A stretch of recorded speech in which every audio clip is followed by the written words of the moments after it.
yàgg naa ko wax gars yi nag bëgguñu ma dégg mais incha allahu rabbi li olof di wax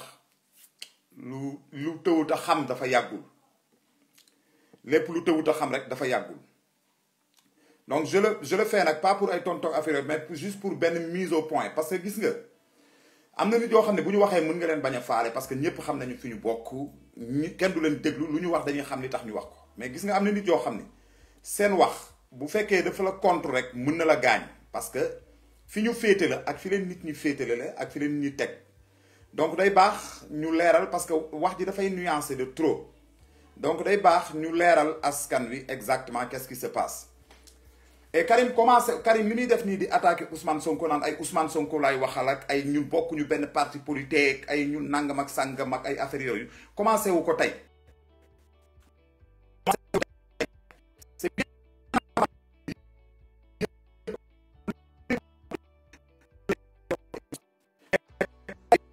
dafa tooñ mi ngi tooñ Ousmane Sonko du Karim Xurum Xax moo koy jox programme naan ko. nii wala naa wala nële wala di ko tegal li mu war a def alors que moom mi ngi def li mu war a def Ousmane Sonko dafa def li mu war a def ba askan wi jox ko seen bopp wóolu ko teg ko fi ñu ko teg ba pare boobu ba léegi nag wàccul yoon boobu benn yoon boobu ba léegi mi ngi tegu ci yoon boobu di def li mu war a def Ousmane Sonko bi mu génnee keroog discours bi mu def ñépp a ko saluer donc tey nag booba léegi mi ngi génn mel ni Ousmane Sonko moo toogloo nit ñi alors que loolu ay kàcc la Karim Xurum Xax dafay kàcckat bu mag la manipulateur bu mag la kàcckat la parce que am na xel te mën na déglu te déglu ne discours Ousmane Sonko donc suy génn temps yi yépp te commencé na ko du tey la commencé à chaque fois di jël ay attaques am di ko jubale ci Ousmane Sonko pour bëgg a gëmloo nit ñi ni Ousmane Sonko moom moo freiné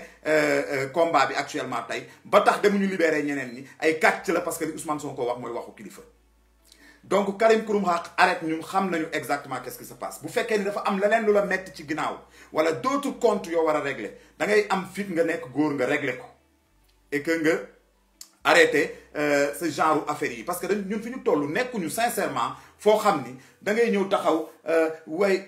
man diw laay waxal diw na def nii ñun c'est-à-dire tollutuñu foofu actuellement vraiment tolluñu foofu noonu quoi donc et c'est très important ma koy tontu parce que maa ngi koy déglu maa ngi koy suivre boobu ba léegi Ousmane Sonko discours am leer na naññ mënul def discours bu gën a leer loolu bañ na ko ba balaa presse internationale TMC bi ñu ñëwee interviewé ko bi ñu koy wax ni donc affaire bi ndax affaire bi jeex na mu ni leen non la mobilisation continue amul lu gën a leer loolu continuer leen mobilisation bi parce que dafa am yeneen point yoo xam ni dama koy waxtaan ak suma ay naataango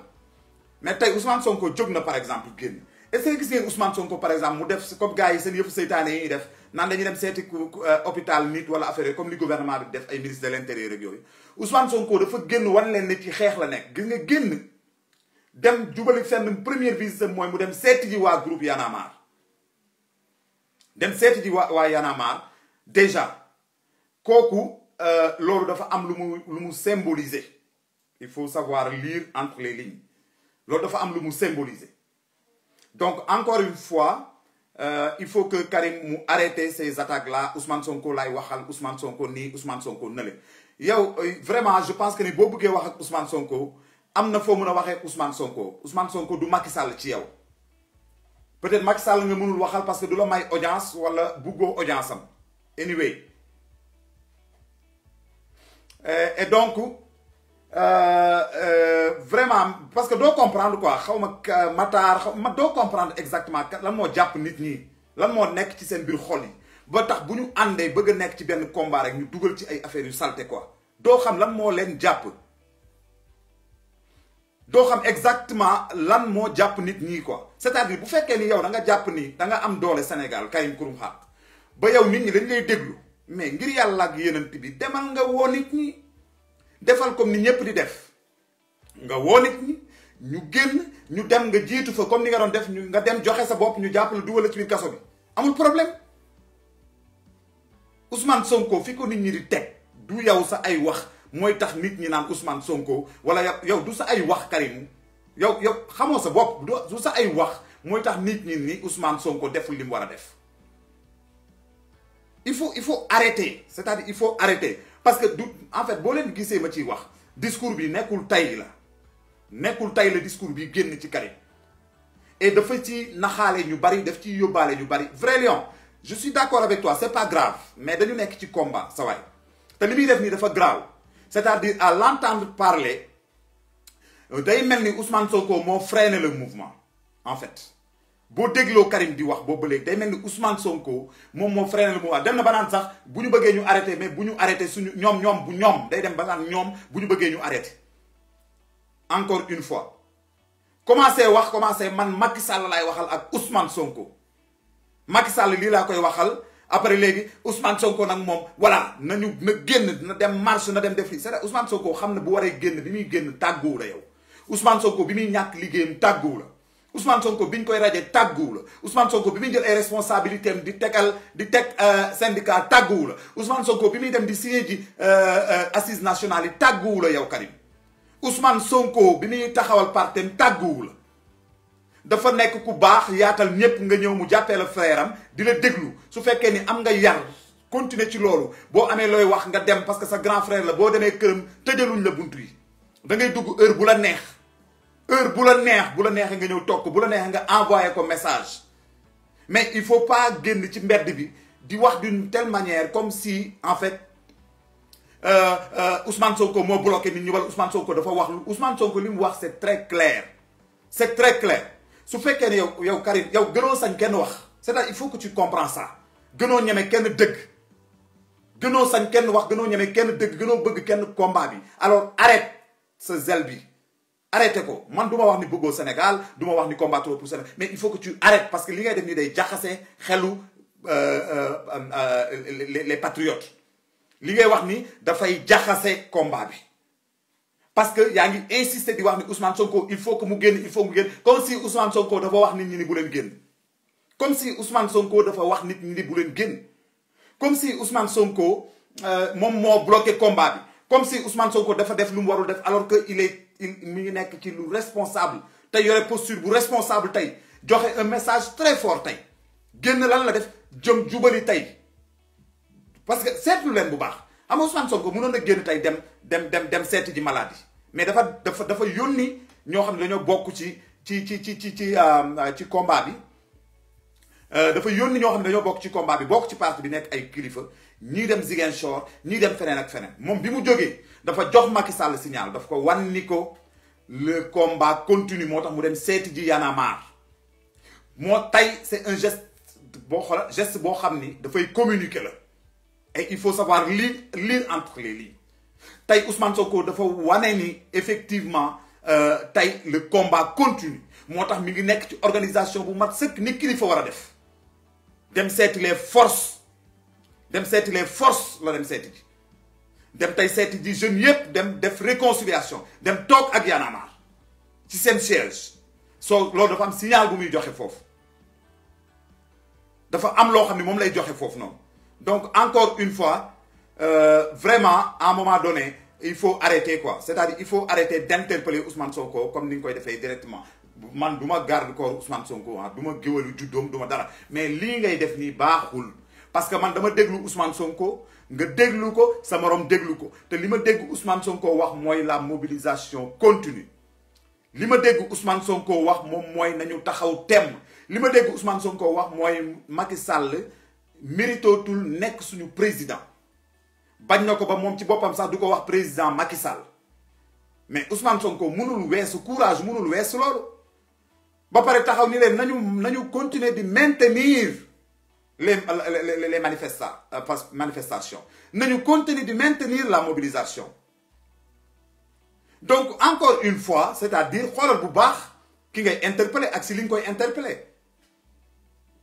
loolu moom mooy wax ji parce que fu ñu tourner rek nga tëb rek te commencé woo ko tey yàggoon nga commencé way li xam nag dafa war a ñeme kaso bi dafa dugg léegi dem na kaso ay quelques fan dellu siwaat xanaa nga mun a ko may jàmm mën a ànd ak moom ci xeex bi xool nan nga ni boolee xalaat yi xool nan la ñuy doolelee mouvement bi de tous les côtés mais pas di indexer benn nit comme si par exemple moom moo bloqué combat bi Mais Fatoumata Danso, je suis parfaitement d'accord. Il a son mot à dire et c'est de la même manière que j'ai mon mot à dire. Exactement. Su fekkee ni il a son mot à dire man aussi moom bu fekkee ni moom moo mën a am son mot à dire sur un discours boo xam ni c'est clair et net et limpide et très responsable moom mu ñëw di ko interpréter d'une manière mais tellement fallacieuse man j'ai mon mot à dire pour lui dire arrête li ngay wax noonu du dëgg Ousmane Sonko bloqué wul combat bi Ousmane Sonko au contraire moo tax tey lii dañ ko war a santé moo tax tey sénégalais yi conscient bay génn Ousmane Sonko il les a demandé de maintenir la mobilisation Ousmane Sonko il est en train de suivre sa feuille de route du nekk benn va-t-en-guerre buy reylu doomu jàmbur yi te yow après boo demee da ngay génn fa ñu jàppale dugal la ci kaso bi te du tere ñu continuer di rey doomu jàmbur du tere ñu continuer di jëli ci nit ñi il faut kenn ku nekk xam sa place il faut kenn ku nekk xam sa place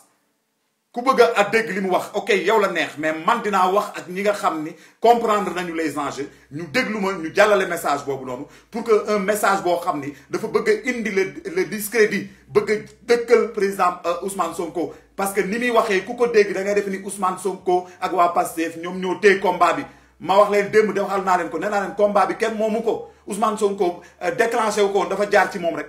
donc munu ko téye donc ku jàpp ni Ousmane Sonko moo téye combat bi mooy yow yaa yàpp sénégalais yi maintenant naan Ousmane Sonko da génn def discours ça c'est pas son rôle bu ko neexee nag mais man je trouve que c'est pas son rôle pour le moment moom na génn def li mu war a def rek nekk ci terrain bi ñun ñëpp ñi ngi ci terrain bi ñi ngi def li ñu war a def wallahi dàq ñu xeex gënuñu bëgg Sénégal gënuñu ñeme lu metti wallahi billahi taalaahi dafa fekk ni nag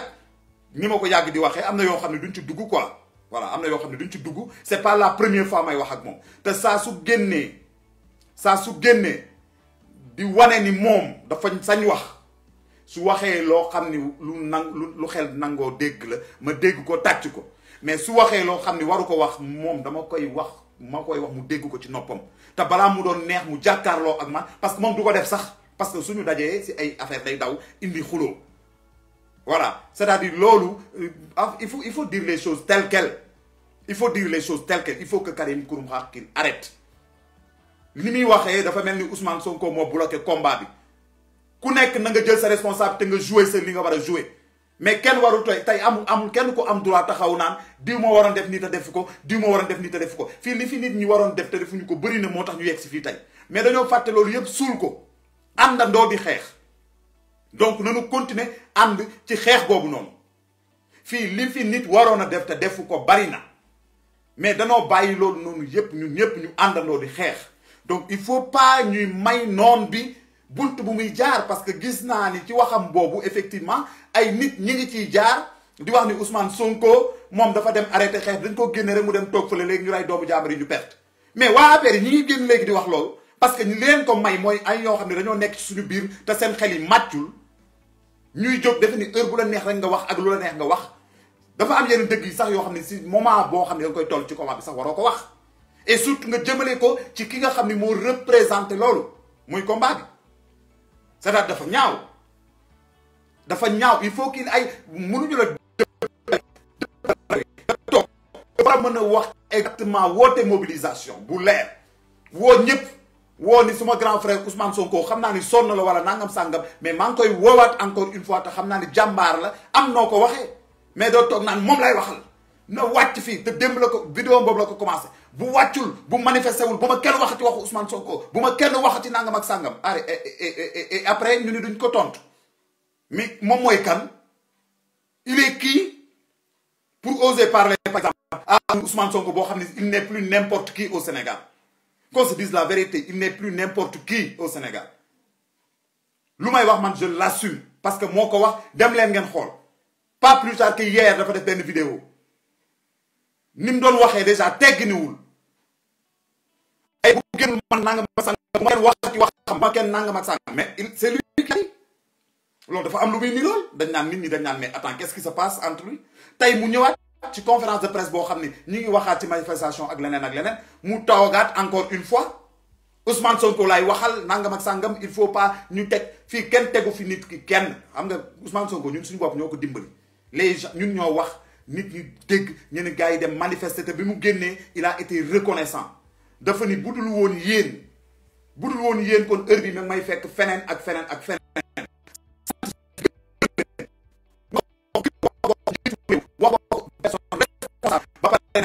mobilisation continue ba pare nag la mobilisation continue mais lan bëgg leen wax mu génn wax ni dem leen jëri ci kële palais parce que yow loolu nga xalaat da ngeen bëgg Ousmane Sonko génn ni léegi dem leen déloger ci Macky Sall palais ñu tiire ay bal ci doomu jàmbur yi rey askan bi ñëw jàpp ko tëj ko dissoudre parti bi après ñu toog di xoole parce que seulement y a des gens yoo xam ne ils savent pas contrôler leur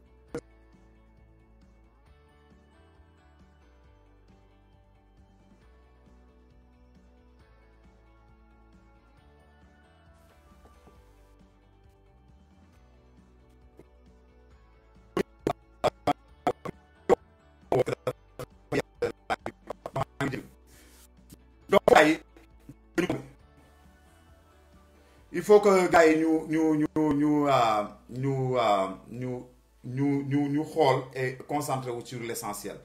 donc man y a des gens yoo xam ne du ma leen sax déglu quoi parce que ku toog fii naan ma ay yow kenn xàmmeewu la ci combat beeg yu kenn xamul xaw ma Alioune Kébé xaw ma parce que yow nekkoo Sénégal dëkkoo Sénégal xamoo lan la géej di riir quoi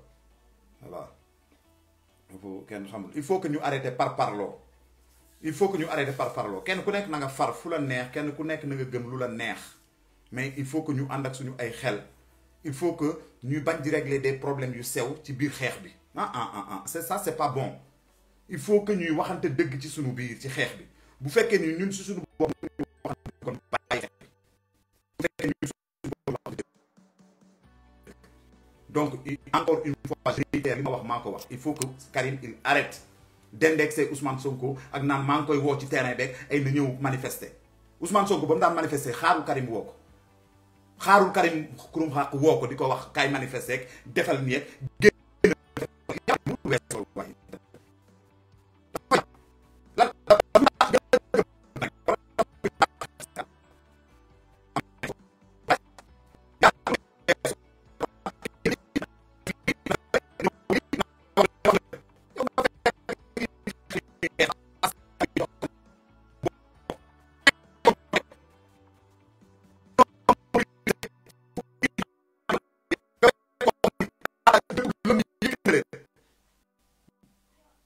nekk un responsable xam li dëkk bi laaj xam li jeunesse bi laaj mu taal seen ay xel ba nangootuñu yenn yi ba lépp jaar loxoom taxaw di wax tey ba àdduna bi yëpp di wax donc ñu toog tey yow et tu te permets à chaque fois di indexer ko même ngay travestir discours man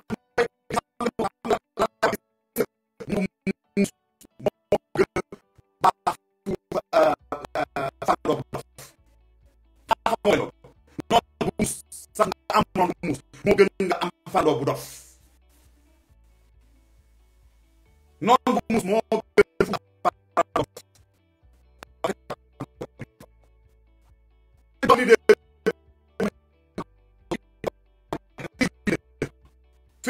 waxuma ñu jël ko de teg ko ci benn piédestal waxuma loolu de waxuma ñu jël Ousmane Sonko teg ko ci piédestal ba baax na mais jusqu'à présent là où on est Ousmane Sonko il est en train de jouer son rôle pleinement ci li di xew wallahi te mi ngi koy def de la plus belle des manières donc dañ ko war a applaudir accompagner ko parce que quoi qu'on puisse dire tey yàlla moom la fi teg nag comme leader boo xam ne tey wax dëgg yàlla yaakaar nañu ci pour mu soppi Sénégal loolu la yàlla def te ñàkkuñu fayda nag ba nga xam ni dañ koy bàyyi muy def lu ko neex déedéet mais man je serais d'accord à ce que mu def bu defee erreur gars yi rectifier ko y a pas de souci j'ai aucun problème là-dessus mais bu fekkee ni nag wax dëgg yàlla bu kenn ku nekk fii di ma seetaan koo xam ni tey jàpp na ni tey par exemple Ousmane Sonko discours bi mu def keroog bi mu génnee waru ko woon a def rek ngeen wax ma fii ñaata nit dañ fi jàpp ñu génn ay leader ñemewuñu sax dem génn def am courage yu defu discours keroog suñu noon bi Aïssatou Diop Fall sax mi ngi koy wax Ousmane Sonko dafa courage ak mots yi muy utiliser am bu fekkee ni kenn am na ku d'accordul ak discours bi Ousmane Sonko wax keroog rek na ma ko wax ñëpp ñoo d'accord ci discours bi Ousmane Sonko def ñu bëri sax dañ ni waaw il a pris de la grandeur ñu doon wax tey naan il n'est pas présidentiable wala amul expérience mais ku déglu discours boobu keroog ku déglu discours boobu ci koo xam ne mi ngi jóge ci ñeenti fan yoo xam ne garde à vue yoo xam ne ay 4 heures du matin lañ koy yeewu ak di ko jaarale gauche di ko jaarale droite mu ak coono boobu noonu yëpp ak pression boobu noonu gisoo sa njaboot gisoo dara nga jóge fa ñëw toog tenir un discours pareil alors il faut tirer chapeau et continuer ñun li ñu doon xeex comme li may wax Karim dafa war a woote ni nit ñi nañ dem ci mbedd mi pas di wax ay na diw ñëw ñu def na moom na woote man ma woote su ma moroom mu woote parce que bi Ousmane Sonko nekk ci kaso bi Ousmane Sonko wootewul de ñun ñoo génnal suñu bopp bu ñu continuer gëm suñu bopp noonu du ñu xaarati Ousmane Sonko di génn bu Ousmane Sonko génnee ak bu génnul ak ku dul Ousmane Sonko ak keneen ak keneen bu génnee bu génnul bu waxee bu waxul on s'en fout parce que su boobaa dañuy xam ni ñun saa yu ñu bëggee génn la souveraineté peuple bi moo ko moom man foofu laa bëgg ñun ñu fay xalaatee quoi voilà tey moom na gëm ni moom moo mën a génnee nit ñi na gëm ni man maa mën a génnee nit ñi na gëm ni Fatoumata Danso na gëm ni keneen ak keneen ak keneen ñoo mën a génne nit ñi et puis ñun ñu jël suñu ay responsabilité bu fekkee dañuy dem palais ñu dem fa bu fekkee lu ñuy def lu ñu ci góobee gar ko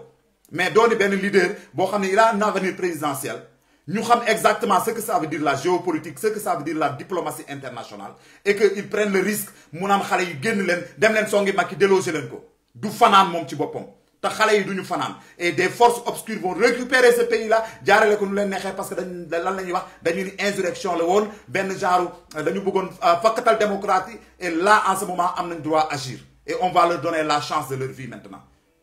su ko defee li ñu doon tuddee terroriste ñu doon tuddee ay bandi ñu doon tuddee lépp ak ñi nga xam ne dañu leen a ragal loon ni gis ngeen leen nii la ñuy def dañuy taal dëkk Sénégal musul am coup d'état ñu xëy bëgg a dem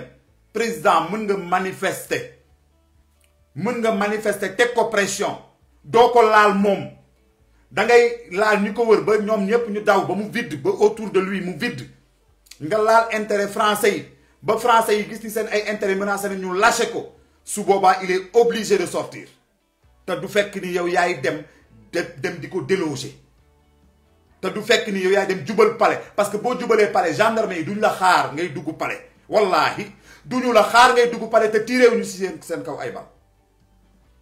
ray ci ñu bari te du tax ngeen jël ko da ngeen di mujjee dellu ginnaaw wallahi bis boo ñu naroon a jël palais bi armée bi du taxaw di seetaan bu dee police bu ndaw bi ngeen di gis ci manifestation bu ndaw ñu yore xeer ñuy dóor suñu doom yi ay bal waxuma laa nag bis boo leen defoon groupe ni da ngeen dem jëli ji palais jiite ko Karim dama bëgg nga jiite ko nga dem taxaw ci kanam nga ne nañ leen dem palais mais rien ne t'empêche de le faire pourquoi tu es dans Ousmane Sonko rien ne t'empêche de le faire nga dem taxaw bu dee li ngay wax loolu la nga dem taxaw woo mbooloo mi nga ne leen nañ leen dem palais dañuy déloger ji Macky Sall def ko nga xool fii am na ñu nekk ci terrain bi guddeeg bëccëg te kenn déggu leen te ñu ngi ci terrain bi ba affaire bi commencé ba léegi guddi ak bëccëg. Mention spéciale à Nit Dof mention spéciale à Ndeye Ndak mention spéciale à ñoom DJ Khicha ñi ci dugg ñépp jàpp ci combat bi mention spéciale à Dip Doundou mention spéciale gars yi ñi ngi ñëw mention spéciale à Siteu les jeunes ils ont compris te ñi ngi ñëw nañu continuer mobilisation bi nañu continuer la sensibilisation nañu génn nañu continuer cette mobilisation là comme ni ko Ousmane Sonko waxee mais nañu jël suñu ay responsabilités xam ni suñu génn dépendre ci Ousmane Sonko ak ku dul Ousmane Sonko ay magum jëmm lañu ay nawle lañu ñu xool bu génn waree ñu génn te génn dafa war nag je suis parfaitement d'accord ak Karim Solo nañu génn mobiliser wu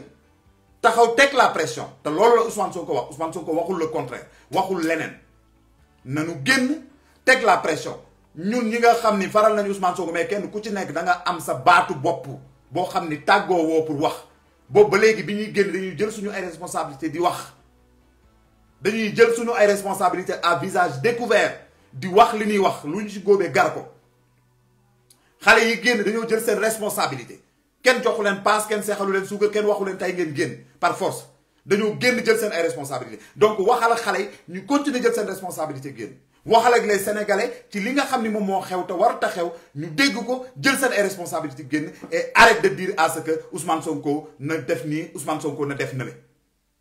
voilà loolu je tenais à te le dire Sonko du moom la ñuy sacrifier il faut que ça soit clair yàgg nga ko wax nag na génn na ñeme kaso bi na am fit leader amul Sénégal tey Ousmane Sonko fi nga toog leader amul Sénégal Sénégal amul leader nga ne yaa ko wax je parle de Karim Xrum Xax fii nga taxaw naan leader amul Sénégal tey Sénégal xam nañ ndax am na leader wala amul leader léegi encore léegi il faut que Ousmane Sonko génn il faut que mu def déclaration Ousmane Sonko keroog ba mu génnee ca jour ba la def déclaration pour na mobilisation bi continuer lan ngeen bëgg comme déclaration ban déclaration ngeen di xaarati ci Ousmane Sonko ki génn kaso avec coono yépp la génn taxaw ni la mobilisation continue mu xëy suba ñaari fan presse française ñëw interroger ko ba ko dugal piège mu ni leen mobilisation bi day continuer ko kay li muy wax nëbbu ko mais lan ngeen bëgg mu wax leneen lan wax leen li mu bëgg li ngeen bëgg mu wax discours bi ngeen bëgg mu def ko mooy ban discours dem leen ngeen rayante ak policiers yi ngeen bëgg mu génnee ko ci làmmiñam discours dem leen palais ngeen loxati ji Macky Sall ngeen bëgg mu génnee ko ci làmmiñam loolu moom bu fekkee ni sax am na ñu koy xalaat moom nit la au moins moom alhamdulilah moom nit la responsable la xam na lan mooy cëram mi ngi koy dox na kenn ku nekk xam lii sa cër nga nekk ci fii kenn mënul wax nag ni di nga ubbi sa làmmiñ toog télé yi ñu teg la caméra yi jox la micro yi nga war a wax yow li nekk ci sa dënn te keneen du toog wax li nekk ci moom kooku kenn amul maqaamam et ce que je dis li may wax ni dafa bokk ci combat bi parce que am na ñu commencé di utiliser loolu di wax ni Ousmane Sonko dafa sacrifier ñeneen ñi après waa Pastef dañu égoïste lu ne yaa ngi koy dégg dañu génn toog ay dañu yàq combat bi waroon nañu def ni fii Sénégal dafa bëri expert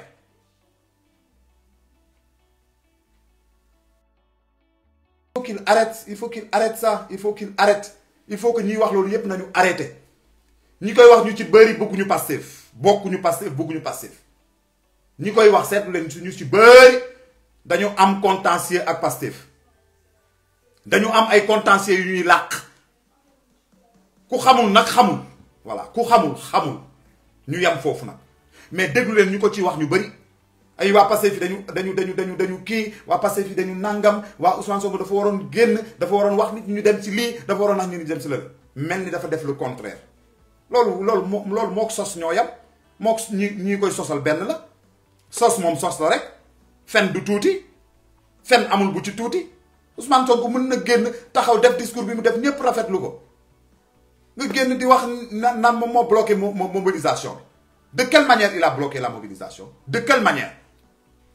mais c'est un mouvement spontané gars yi seen xol moo féex ñu jàpp ni gagné nañu benn étape parce que dañu woon Ousmane Sonko kenn du ko laal te effectivement démontré nañu ba Ousmane Sonko ñu bàyyi ko maintenant on va continuer sur ces acquis là fexe ba ñu bàyyi ñeneen mais fexe ba Macky Sall génn réew mi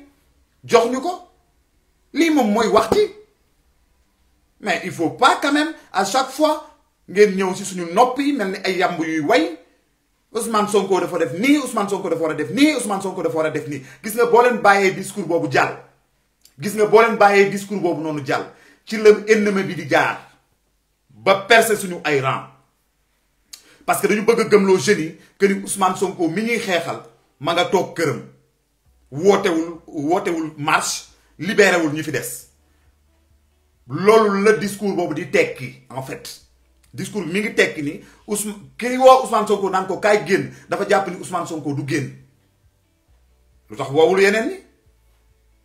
na woo ñeneen lu tax mu taamu ci Ousmane Sonko rek moo fi nekk donc kii woo Ousmane Sonko naan na génn ak il faut que ñu gis ko ak na ñëw jiitu ci marché bi ak na def ni dafa jàpp ni moom Ousmane du ko def kooku moom mi ngi waxal Ousmane Fatoumata waa non y a pas de souci Fatoumata on se comprend très bien je dis ma pensée parce que dama déglu benn affaire une fois deux fois et parrainage yi man parrainage yi man ñi ma xam dëgg xam ni maa ngi ci combat bi je suis plein dedans dans ce combat là te awma sax yenn jot yi je suis plein dans ce combat et li may def nii c'est par rapport à ce combat là laa koy def kenn du yàq combat bi ak koo mënti doon nag nga bokk si ñun nga bañ a bokk ñun kenn du ko yàq sama xalaat dinaa ko joxe et je me concentre damay continuer concentré wu ànd ak ñi may liggéeyal ak sénégalais yi nga xam ne ñi ngi liggéey ci combat bi ñuy liggéey incha allah kooku t'inquiète pas Fatoumata amul benn risque ay tontonte fii wala affaire yi du ma si sax dugg li may wax naa ko et puis parrainage li may wax naa ko et puis basta pare naa si je continue maintenant les gens déglu nañu et je continue voilà donc li may wax dama koy wax nag vraiment parce que il fallait éclaircir parce que ay leaders d'opinion yoo xam ni dañu jege Pastef jege Ousmane Sonko suñu génnee di tenir yenn discours yi loolu mën na nekk faay ba nga xam ne bu ñu ko bàyyee mu jàll laa noon bi mën na fa jaar dugg si il faut que bu ñu gisee faay ñu génn fatt ko c'est contre personne mais ni ces personnes là amee audace ak am fitu taxaw génn wax ñun aussi cette même audace la ñuy am pour protéger ce qu'on est en train de faire parce que discours yu mel noonu dafay yàq discours yu mel noonu dafay démobiliser parce que boo tànnee ki nga xam ni moom la ñëpp teg seen yaakaar nga naan na génn nag bu génnul du ma def nii bu génnul du ma def na le kooku vraiment aussi on peut pas rester parce que simplement oui c'est un frère ou bien parce que c'est une connaissance ou bien quelque chose comme ça après ñu toog noppi duñ ko noppi waale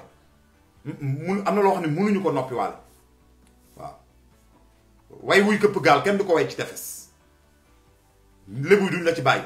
wala bu boobaa ay joowu dina la sàppi waaw bu boobaa ay joowu dina la sàppi donc c'est juste par rapport à ça donc voilà on va continuer kenn ku nekk ci ñun nga jël sa responsabilité def li nga war a def lépp looy sant sa moroom jógal jiitu ci boo ci jiitoo rek ñu topp ci la ci amul fii kuy sant kii lii wala kuy sant lële c'est le peuple sénégalais qui est souverain c'est le peuple sénégalais qui est sorti le 8 c'est le peuple sénégalais qui est sorti encore une fois c'est le peuple sénégalais qui a libéré Ousmane Sonko et qui va libérer effectivement le peuple sénégalais. C'est cette jeunesse-là qui va libérer le peuple sénégalais et c'est cette jeunesse-là qui va choisir exactement moom mooy choisir après kan moo ko doy kan la gis ni ay loxoom set na mu dénk ko réew ma ba pare ni ko ci condition yi laa la koy dénk waaye amatuñu ay leaders yoo xam ne ñoom la ñuy xaar ñu ñuy wax jóg leen aw leen fii génn leen fii def leen nii te je pense que les Sénégalais wane nañu loolu wane nañu ko ci manifestation yi passé wane nañ ni xaaruñu kenn pour jóg fii ku fi nekk teg nga fi sa mouvement woote kenn fekk siw la fi fii Sénégalais ku fi nekk teg nga fi sa plateforme bu dul plateforme jinne tegu na fi gars yi doon xool par vendredi kenn du ñëw presque ku fi nekk plateforme bu nekk gis nañ ko fi àjjuma bu ne woote nañ ko fi mais bi ñu waree jóg si jeunesse bi jóg nañu tax kenn woowu leen amul benn mouvement tey loolu moo neex ci combat bi tey amul benn mouvement wala benn nit bu weesoo Ousmane Sonko boo xam ne ci moom la mbir mi soqee ko amul kenn koo xam ne tey mën na taxaw revendiquer ni man maa génnee population bi amut. population sénégalaise chaque jour da leen di jàngal ni muy jàngalee politiciens yi mais noonu la ñuy jàngalee ñun waxkat yi ak noonu lay jàngalee les leaders d'opinion yi woowee seen bopp des leaders d'opinion tey la population sénégalaise a montré que ni man ànduma kenn man Sénégal la àndal su ma waree ma jóg su ma amee c'est ça que la jeunesse a montré alors laissons cette jeunesse mu continuer di xeex ci sa spontanéité là ba xeex li muy war a xeex su boobaa il ne du ko yoreel kenn bor su boobaa leader yi ñoo ko yoreel bor ba nga xam ne kum ci jox réew mi di nga ko respecté te fi mu la jaarloo di nga fa jaar su boobaa muy Ousmane Sonko muy keneen ak keneen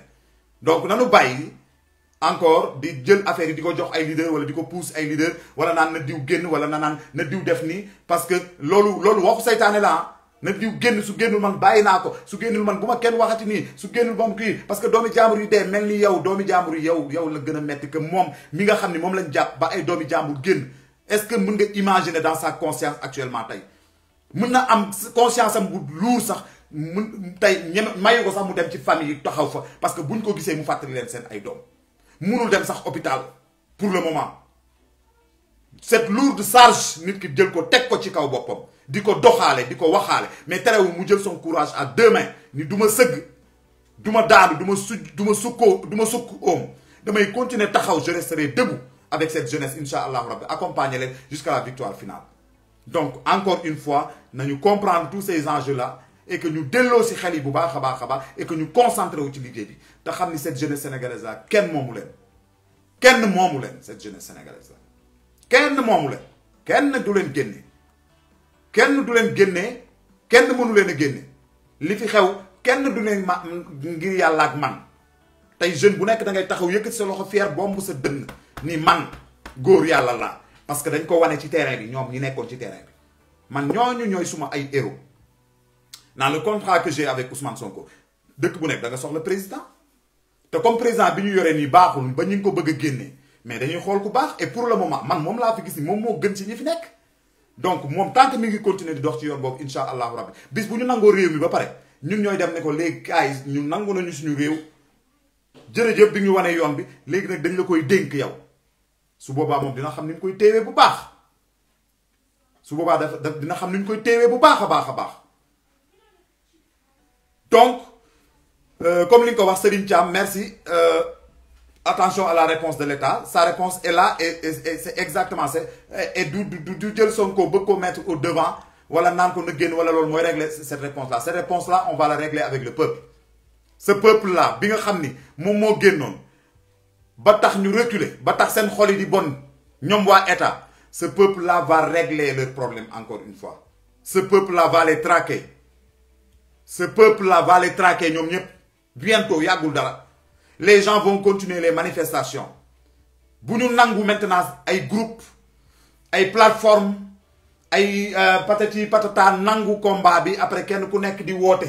kenn ku nekk naan mouvement tel nee na tel jour dañuy marche mouvement tel gis nga mouvement boo leen mënti gis même bu fekkee ne ñu si nekk ñee baax na soubassement bi bu ñu deful ndànk un jour dina am ku ko récupérer monnayer ko c'est ça la réalité loolu la ñu yàgg di xam boobu ba léegi donc nañu def très attention avec tous les mouvements yépp nag am nañ droit créer seen ay mouvement créer seen ay coalition bokk vraiment jàpp ci xeex bi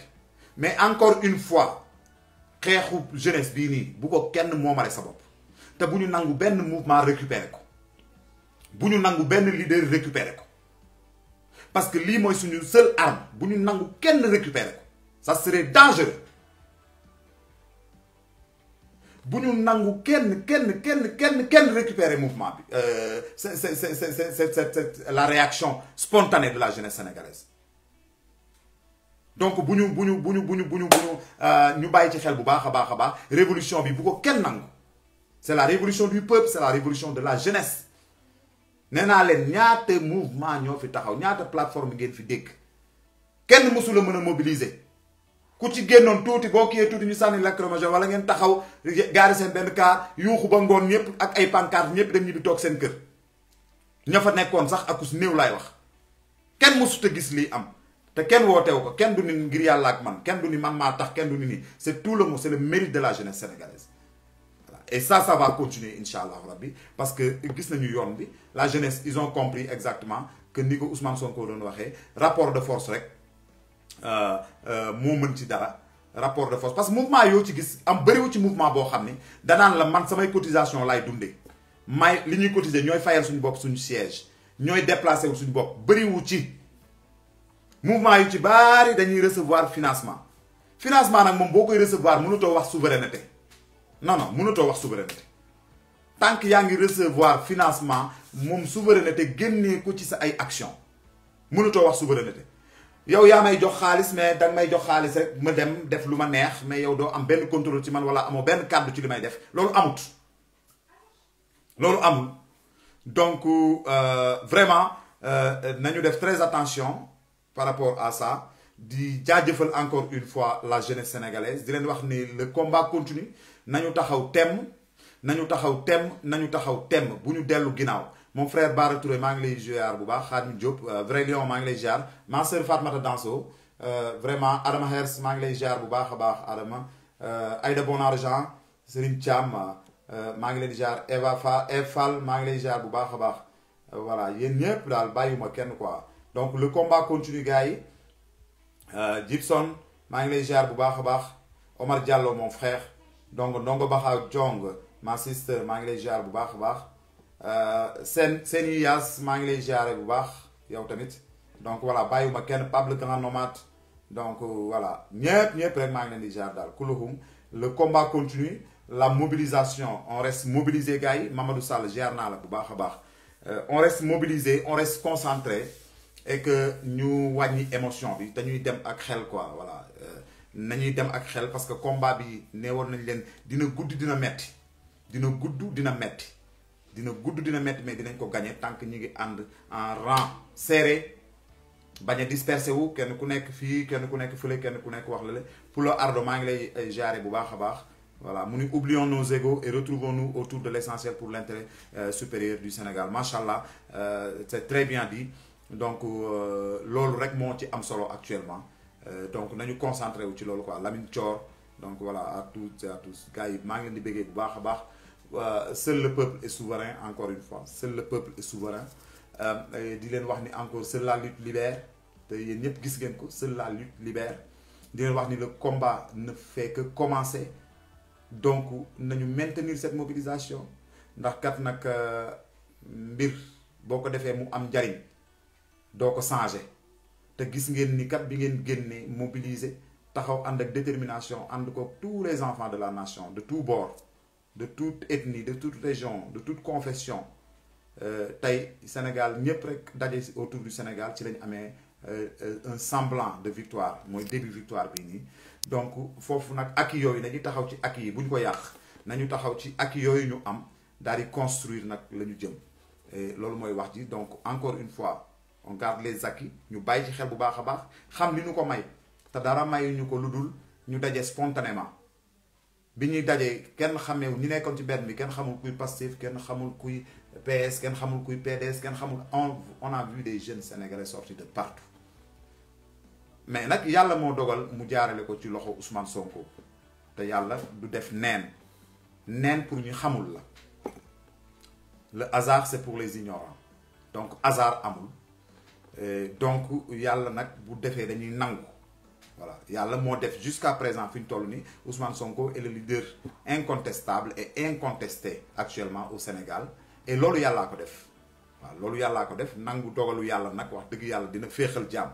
donc nañu dogal na ñëpp nangu dogal bi mais ça n'a rien à voir nag ak moom en tant que leader boo xam ne tey il peut être un président demain ça n'a rien à voir avec ce combat bi nga xam ne ñun ñoo ko moomal suñu bopp suñu responsabilité la xeexaluñ ko Ousmane Sonko ñun on va pas sortir pour gagner réew mi pour xeex pour jox ko Ousmane Sonko pour simplement pour jox ko Ousmane Sonko taxul ñuy xeex donc bu ñu ko féetale foofu quoi voilà Ousmane Sonko suñu nawle la wan nañu ngor ji nañu gore wax dëgg yàlla ba tax ñu wóolu ko et incha allah loolu lañ ko jàppee dafa gore nekk suñu nawle wan ñu ak ngor ku mat sëkk nekk suñu ay côté di ñu wax loo xam ne xam nañ lii moo mën a jariñ dëkk bi ñu ànd ak moom donc ñi ngi merci beaucoup Ndiaye Mbooloo wax nga dëgg yéen ñëpp bu kenn fàtte di ñaanal ñi nga xam ne ñoo daanu ci toolu xare bi bu leen kenn di fàtte di ñaanal ñu war a tàmbalee chaque fois nee naa moom laa leen di wax si ñoom la ñu war di terminer à chaque fois na àdduna bi yëpp di dégg ni rey nañ 12 personnes ci Sénégal te kenn reyu leen ku dul les forces aux ordres de Macky Sall les forces aux ordres de Macky Sall pas les forces de l'ordre donc loolu na ko ñëpp dégg et ñu dëkk ci di leen ñaanal dañu bañ loolu dafa nekk encore li war a tax combat bi continuer parce que seen dee warul nul jaa ngeen jëf merci beaucoup à tout le monde jërë ngeen jëf bu fekkee ni wax naa fi loo xam ni heurte na nit du lu ma ci jublu maa ngi ciy jéggalu bu baax a baax lépp lu fi mat tamit ñoo xam ne yàlla suñu borom moo ko matal et puis voilà yàlla na matal li ci des lépp incha allahu rabbi